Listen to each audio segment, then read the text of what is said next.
Hello friends, welcome to Matt kitchen. ম্যাট কিচেনে আপনাদের সবাইকে স্বাগত।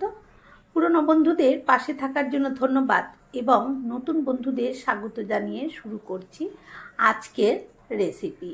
খুব সহজ রেসিপি, মাত্র 3টে উপকরণ দিয়ে আজকের এই রেসিপিটা আমি তৈরি করছি। তার জন্য আমি নিয়ে নিলাম একটা বাটি, আর তার মধ্যে এরকম একটা জাল ছাঁকনি বসিয়ে দিয়েছি। এবার একটা সাদা কাপড় এখানে দিয়ে দিলাম, আর এখানে দিয়ে দিচ্ছি 250 গ্রাম টক দই, একদম দোকান থেকে নিয়ে এসেছে টাটকা দই। সেটা দিয়েই কিন্তু আমি আজকের এই রেসিপিটা তৈরি করব। আর টক দই দিয়ে যে এত সুন্দর রেসিপি তৈরি করা যায়, না দেখলে কিন্তু আপনাদের বিশ্বাসই হবে না। ফুল ভিডিওটা দেখতে থাকুন, আশা করছি ভালো লাগবে। এবার এরকম ন্যাকড়ার মধ্যে আমি মুড়ে দিয়ে এটাকে একটা ভারী জিনিস চাপা দিয়ে দিচ্ছি। আমি কাঁসারের বাটিটা খুবই ভারী, এইটা চাপা দিয়ে দিচ্ছি যাতে জলটা খুব তাড়াতাড়ি বেরিয়ে যায়। এইভাবে এবার রেখে দেব আমি 20 থেকে 25 মিনিট রেখে দেব। সময় বেশি থাকলে আরও সময় রেখে দেওয়া যায়। ততক্ষণে আমি একটা জিনিস তৈরি করে নিচ্ছি। এটা লাগবে, এটা আমি ঘরেই তৈরি করছি, আর এটা বাইরে থেকেও কিনে আনতে পারেন। তার জন্য এখানে 1 বাটি জল দিয়ে দিলাম, আর দিয়ে দিয়েছি 1 বাটি গুঁড়ো দুধ। যে বাটি মেপে আমি জলটা দিয়েছি সেই বাটি মেপেই কিন্তু আমি গুঁড়ো দুধটা এখানে ব্যবহার করেছি। আর কড়াইতে জলটা দিয়ে জলটা একটু উষ্ণ গরম হয়েছে সেই সময় আমি দুধটা দিয়েছি, তাহলে কিন্তু ভালো করে গুলে যায়। এবারে ক্রমাগত এইভাবে আমি নাড়াচাড়া করে নিচ্ছি। যেদিকে একটু আধটু যদি দানা মতন দুধের থেকে যায় সেটাকে চামচ দিয়ে এইভাবে আমি ঘেঁটে দেব। তারপরে এবারে খুন্তিটা নিয়ে এইভাবে নেড়ে দিচ্ছি। দুধের চারপাশে দেখুন দুধটা কিন্তু জাল হতে হতে বেশ ঘন হয়ে গেছে, মানে অনেকটা কমেও গেছে, আর চারপাশে কিরকম সরের মতন হচ্ছে। এগুলো ফেলে দেবো না, এগুলো সব আমি ওই খুন্তি দিয়ে চেঁচে চেঁচে দুধের মধ্যেই দিয়ে দেবো। এবারে দিয়ে দিলাম সেই বাটিটা মেপেই আমি 1/2 বাটি চিনি, এটা মোটা দানা চিনিটা ব্যবহার করেছি। মিষ্টিটা নিজেরা পছন্দ মতন দিয়ে নেবেন, তবে এটা খুব একটা মিষ্টি হলে কিন্তু খেতে ভালো লাগে না। সেই জন্য আমি গুঁড়ো দুধের একটা প্রচুর মিষ্টি আছে, আর সেই জন্য আমি 1/2 বাটি মতন চিনি কিন্তু ব্যবহার করেছি। 1 বাটি দুধ, 1 বাটি জল, আর 1/2 বাটি চিনি। এবারে সমস্ত উপকরণ একসাথে খুব ভালোভাবে এইভাবে আমি জ্বালিয়ে নেব। উপকরণ বলতে এখানে দুধ আর চিনিটা এবারে খুব ভালো করে ফুটিয়ে বেশ একটু গাঢ় করে নেব। দেখুন এখন এই যে খুন্তি দিয়ে তুলে আমি দেখাচ্ছি, দেখুন এটা কিন্তু বেশ গাঢ় হয়ে গেছে। আর এরকমভাবেই তৈরি করতে হবে। এটা আমি কি তৈরি করলাম এখন আমি বলে দিচ্ছি। এটা হচ্ছে আমি কনডেন্স মিল্ক তৈরি করলাম। বাজার থেকে টাকা দিয়ে আমরা কিনে নিয়ে আসি, কিন্তু এখন আমার হাতের কাছেও নেই, আর আনারও অসুবিধা, মানুষজনও নেই আনার মতন, সেই জন্য আমি ঘরেতেই এটাকে তৈরি করে নিলাম। এবারে দিয়ে দিচ্ছি 1 চিমটি বেকিং সোডাটা দিয়ে এইভাবে আমি ভালো করে মিশিয়ে নিয়েই কিন্তু গ্যাসটা অফ করে দিয়েছি। সোডাটা দেওয়ার পরে কিন্তু আর এটাকে জাল দেয়া যাবে না। খুব ভালো করে এইভাবে মিশিয়ে নেব। এবারে এটাকে আমি ঠান্ডা করে নেব, তারপরে আমি ফিরে আসছি।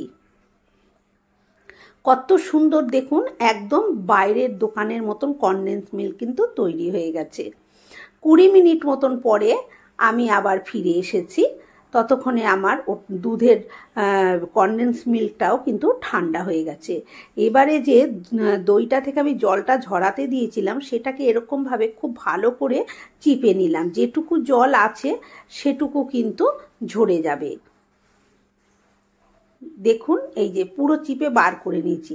এবার আমি দেখিয়েও দিচ্ছি, দেখুন কেমন হয়ে গেছে। এর মধ্যে কিন্তু আর জল নেই, আর জলটা অবশ্যই ভালো করে বার করে নিতে হবে।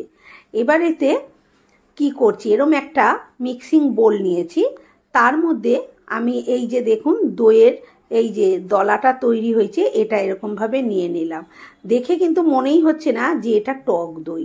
যাই হোক, একটু ভালো করে এইভাবে হুইস্কের সাহায্যে আমি ঘেটে নিলাম, এটাকে দলা ভাবটা ভেঙে নিয়েছি। এবারে এর মধ্যে আমি মিশিয়ে নেব কি, যে কনডেন্স মিল্কটা আমি তৈরি করলাম সেইটা দেখুন বেশ গাঢ় হয়ে গেছে। এটা একটু দোকানে যে কৌটোগুলো থাকে তার থেকে একটু গাঢ় হয়ে গেছে। যেহেতু আমি একটু গাঢ় করেই তারপরে ঠান্ডা করেছি, সেই জন্য আরেকটু জমে গেছে। তাতে কোনো সমস্যা নেই, উল্টে আরও খেতে ভালো হবে। এটাও আমি যে বাটিটা মেপে দুধ চিনি নিয়েছিলাম সেই বাটিটা মেপেই হাফ বাটি দিয়ে দিলাম। আর এখানে দিয়ে দিলাম এলাচ গুঁড়ো। আমি 4খানা এলাচ আমি খুব ভালো করে একটু গুঁড়ো করে নিয়েছি, নিয়ে একদম মিহি গুঁড়োটাই এখানে দিয়ে দিয়েছি। আমি এলাচ থেতো করে গুঁড়ো করেছি, আপনারা চাইলে কেনা এলাচের গুঁড়ো ব্যবহার করতে পারেন। এবারে খুব ভালো করে সব কিছু ফেটিয়ে নেব। এটা কিন্তু কেকের ব্যাটারের মতন করলে চলবে না। দেখুন এটা কিন্তু একটা যেন মনে হচ্ছে ক্রিম টাইপের তৈরি হয়ে গেছে, এরকমই কিন্তু তৈরি করে নিতে হবে। এবার এতে একটা বাটি নিয়ে নিয়েছি, কারণ এই বাটির মধ্যেই কিন্তু আমি ওটা জমাবো। এবার তার মধ্যে ব্রাশে করে একটু আমি এরকমভাবে সাদা তেল ব্রাশ করে দিচ্ছি, আপনারা চাইলে ঘি ব্রাশ করে দিতে পারেন।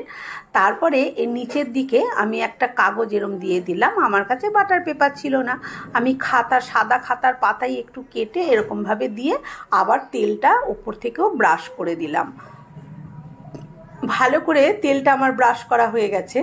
এবারে যে আমি এটা ব্যাটারটা রেডি করে রেখেছি টক দইয়ের, সেইটাকে এই বাটির মধ্যে কিন্তু আমি দিয়ে দেব।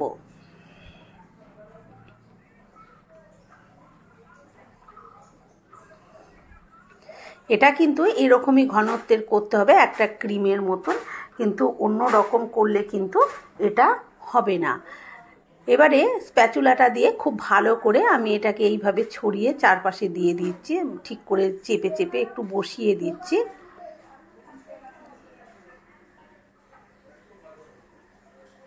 এটা ঠিক করে দেখুন চারপাশে বসানো হয়ে গেছে, ওপরটা কিন্তু এইভাবে আমি স্প্যাচুলা দিয়ে সমান করে দিলাম। এবার এতে একটা কড়াই বসিয়ে দিলাম, কড়াইতে দিয়ে দেব বেশ একটু জল, যাতে আমার বাটিটার হাফ প্রায় থাকে জলে ঠেকে, সেরকম মাপে আমি জলটা ব্যবহার করব। তারপরে এখানে একটা স্ট্যান্ড দিয়ে দিলাম, যাতে স্ট্যান্ডের ওপরে আমি বাটিটা বসাবো, আর ঢাকা দিয়ে জলটা ফুটতে দিয়েছি। জলটা কিন্তু দেখুন ফুটে গেছে, সেই সময় কিন্তু আমি বাটিটা বসাচ্ছি। এই বাটিটা কিন্তু ভাপেই হয়ে যাবে। আর বাটিটার মধ্যে আমি এরকম একটা ঢাকনা প্রথমে দিয়ে দিলাম, তারপরে এই ঢাকনাটা আমি ওপরে দিয়ে দিচ্ছি। এবারে আমি এটাকে মিডিয়াম টু হাই ফ্লেমে করে 20 মিনিট মতন ভাপিয়ে নিয়েছি। 20 মিনিট পর ঢাকনাটা খুলে দেখুন, এই ঢাকনাটাও তুলে দেখিয়ে দিচ্ছি। কত সুন্দর এটা জমে গেছে, বুঝতে পারছেন কিনা জানি না। একটা এরকম টুথপিক আমি দিয়ে এই যে দেখিয়ে দিচ্ছি, দেখুন কত সুন্দর কাঠিটা কিন্তু বেরিয়ে গেছে। আমি চারপাশ দিয়েই করে দেখে নিচ্ছি। যদি একটু কাঠিটা ভেজা ভেজাও থাকে কোনো সমস্যা নেই, কিন্তু এইভাবে ঢাকা দিয়ে রাখলে ভাপেই হয়ে যাবে, সেটাকে আর জাল দিতে হবে না। কিন্তু এখানে আমার কাঠিটা একদম পরিষ্কার বেরিয়েছে, তাহলে এটা কিন্তু একদম পারফেক্ট রেডি হয়ে গেছে। এবারে এটাকে আমি নামিয়ে ঠান্ডা করে নেব। দেখুন কত সুন্দর জমে গেছে।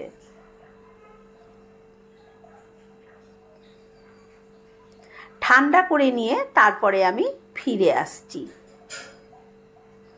এটাকে কিন্তু আমি ঠান্ডা করে নিয়েছি, কোনো ফ্রিজে রেখে ঠান্ডা করিনি, আমি এটা ঘরেই রেখে দিয়েছি। নামিয়ে তাতেই কিন্তু ঠান্ডা হয়ে দেখুন কিরম জমে গেছে। উল্টে দিলাম, তাও কিন্তু এটা বেরিয়ে পড়ে গেল না। এবারে একটা প্লেট দিয়ে এইভাবে পেছন দিকটা একটু এরম ট্যাপ করব, তাহলেই কিন্তু এটা এই যে বেরিয়ে যাবে। যেহেতু নিচের দিকে কাগজ দিয়েছে, আর আমি দেখালাম বাটি থেকেই কিরকম কিন্তু চারপাশটা ছেড়ে এসেছিল। এইবার এতে কাগজটা আমি তুলে দিচ্ছি। এখানে আপনারা চাইলে ওপরটা ডেকোরেশন করে নিতে পারেন, আবার না চাইলে নাও করতে পারেন। আমি কোনো রকম ডেকোরেশন করছি না, যদি চান তাহলে ওপরে একটুখানি বাদাম কুচি ছড়িয়ে নিতে পারেন। এবার আমি দেখিয়ে দিচ্ছি, দেখুন কত সুন্দর নরম আর সফট হয়েছে।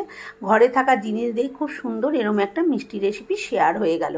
বন্ধুরা, আমার আজকের এই রেসিপি কেমন লাগলো কমেন্ট করে অবশ্যই জানাবেন। ভালো লাগলে একটা লাইক দেবেন, আর আমার চ্যানেলে নতুন বন্ধু হয়ে থাকলে চ্যানেলটি সাবস্ক্রাইব করে নেওয়ার অনুরোধ রইল। পাশে থাকা বেল আইকনটা অবশ্যই প্রেস করবেন, কারণ আমি যখনই কোনো নিত্য নতুন রেসিপি শেয়ার করব, নোটিফিকেশন আপনাদের কাছে পৌঁছে যাবে সবার আগে। দেখুন কত সুন্দর এটা তৈরি হয়ে গেছে। এবার আমি এটাকে একটু কেটেও দেখিয়ে দিচ্ছি কতটা সফট আর কতটা নরম। আর এটা একটু ফ্রিজে রেখে দিলে এটা খেতে আরও ভালো লাগবে, তবে আমি ফ্রিজে না রেখেই আপনাদের কেটে দেখাচ্ছি। দেখুন কত সুন্দর হয়েছে। আজকের মতন এই পর্যন্ত, আবার হাজির হব অন্য কোনো ভিডিওর সাথে।